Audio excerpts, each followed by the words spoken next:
Hello everyone, good day and welcome to my channel. I wish to sincerely appreciate you for finding out time to visit my channel. Thank you for liking my videos, watching my videos, sharing them, and of course for subscribing. So I'm Jimo Brimo, and today I want to talk to you about my salvation experience. I want to share my salvation experience. I will talk about my past, what we practiced when I was born into my family, my youth, and how my relationship with God was, and then finally the events that led to my final conversion and born again experience. Okay. So, I was actually born into a Muslim family. So my family was, we were practicing Islam. We also practice paganism. So yeah, we used to visit herbalists and all that. So one day, how did we ever come into Christianity? My mom was sick. She was sick. She was in the hospital. And while she was in the hospital, according to what she told me, Jesus appeared to her. You know, as Jesus appeared to her, she had an encounter with Christ, and Christ empowered her. And as she told me the story, I woke up that day. There are some missionaries that come to the hospital, to worship and to fellowship. So she went there and she started fellowshipping, and I don't know how she was able to even raise songs, gospel Christian songs, because she was a Muslim. But she told me she was really raising songs, praising God, for having that encounter and that empowerment from God. So that was how she came out from the hospital, and she was almost a different person, and everybody could see that she was a different person, and God was really working through her, and somehow she won the whole family to Christ. And then for her to come to Christ, to start a church, she used to have a school mother in a college where she went to further education after she gave birth to me. She was a Christian, and it was that school mother that now invited her to our church, and we became members of that church. So that was how I was born into an Islamic family, and also practiced paganism. Then finally, Christ came to my family, and we became Christians, and we attended church. Oh, as a youth, you go to church, you repent today, tomorrow you forget about your vows, and you're out there again. So yes, I was off and on like that throughout my teenage, and then finally, I have an uncle who stays in Lagos, and once you come to his house, you must attend a revival church that was close by. Nobody stays in his house unless you go to that place and go through their 7 days fasting and prayer.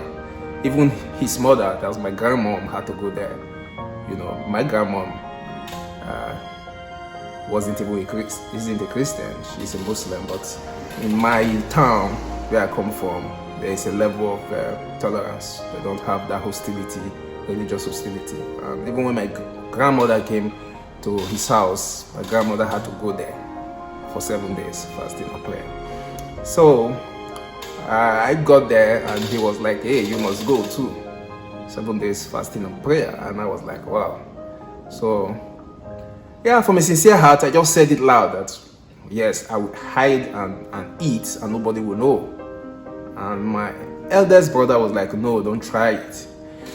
And he shared his testimony with me, you see, because he graduated and he was waiting for a job for more than 18 months, about 2 years. And he couldn't get the job. But when he went to my uncle's house, and my uncle said, go to this church, Some people call it Deliverance Church. After the 7 days, when he came out, they brought his appointment letter to him. So he shared this testimony with me and said, hey, when you go, just try and go through it. It's just for 7 days. And when you come out, I'm sure you're going to have a testimony. So I took it to heart and made up my mind that yes, I was going to go through the 7 days fasting and prayer. And and I did it. I went there. It was a time of intense prayer, intense worship, intense study of the word. And the first 3 days, you don't drink anything. Don't take water. You don't eat food.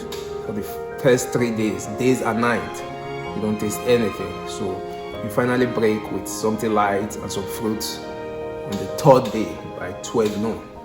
Then from the 3rd day to the 7th day, you only break at night. You only take something at night till the last day. So yes, I went through that fasting, and after that, a desire for God was birthed in me. I saw myself, wanting to know more about God. So I just told myself, how can you say you are a Christian and you don't attend church? You don't attend church Sunday. You don't go to service every Sunday. And I was like, okay. So that year, I just made a resolution that I must go to church every Sunday. There is no Sunday I want to go to church. So I prayed to God, and God led me to the church that I worship with up till now. I was close to me there. So I went there. I started fellowshipping with them. Every Sunday I was coming to church, but I was still relentless. I was still just a Sunday worshiper. But the word was having its effect in me, was working in me, even though I didn't know. So finally on August of that year, we had a revival service, and a man of God came for 3 days, and he was really bringing down the glory of God. And there was something he said that was the last straw that broke my heart and changed me forever. He said, God is not looking for 99% from you, He's looking for 100%. That word sank deep down into my heart, and I knew I've been playing games. I've not been giving God 100%. He really exposed a lot of things that I was ignorant to, and I began to see God from a different light. From that day, after that revival, that was how my life changed. There was a day I was inside the house, and I just realized how worthless I was. I cried for all the sins that I've committed, asked God for mercy, turned around. For those 3 days, I would wake up in my compound and I would do morning cry, preach to everybody who was inside my compound and all that. Also, I just went ahead, to girls that I have, ex-girlfriend, present girlfriend, future girlfriend, toasting girlfriend, all kind of girlfriends that were around me. Went to meet them, preach to them, tell them my position. Some changed. There was one that broke down, started crying, and told me that she was born into a Christian home. She used to speak in tongues and all that, but demands of life, youthful lust and all that overtook her. So yes, that was how my salvation experience went. And since then, I was all in. I was in every department in the church. The only department I wasn't in was the choir. Yeah. So I wasn't in the choir for obvious reason. In the choir, they're always asking for keys, and I don't see any doors. So I couldn't produce the keys like they want. My singing sounded good to me, but not to them. So that was the only department I didn't belong to. But I was in every other department, serving God with everything that I have. I even started a library then in my church, and people come to borrow books, and that was how I was able to build myself, had access to materials that I could read, different translations or version of the Bible, So from that August that I became born again to April the next year, I read the Bible from cover to cover twice. So when I wrote JAMB, you could see that yes, this person came to write JAMB, because my religious knowledge exam was the highest, and from time to time I'm going to share with you all those experiences that I had during the exam and other things that I went through, share with you. So why am I telling you this?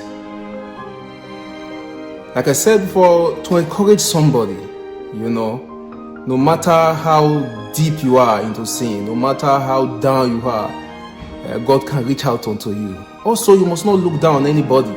Somebody might be as rotten as anything right now, and God could change the person. God can change anyone around you. You don't have to give up on your spouse. You don't have to give up on your children. You don't have to give up on yourself. Ultimately, instead of looking at others, looking down at others and looking down at yourself, look up to God. God can change you. God can straighten your weaknesses and make you strong and use you to help others. I was a mess. I was very rotten. At a very young age, I was exposed to pornography and everything that goes with it.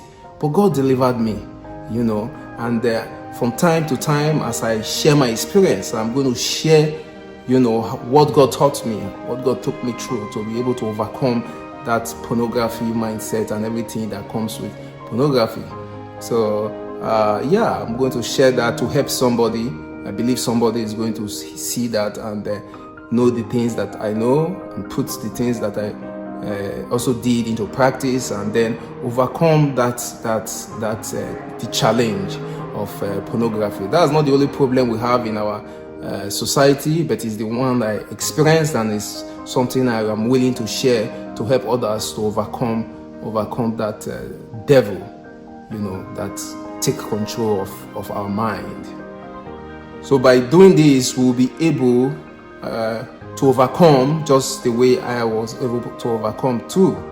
All right. So if what I've said so far makes sense to you, I will appreciate your comment. Put your comment down below. Like this video. Subscribe if you haven't. Share with others who you think will benefit from it, and let's continue making it a date with each other. God bless you. Thank you for listening to me. For me, it is goodbye and have a great day.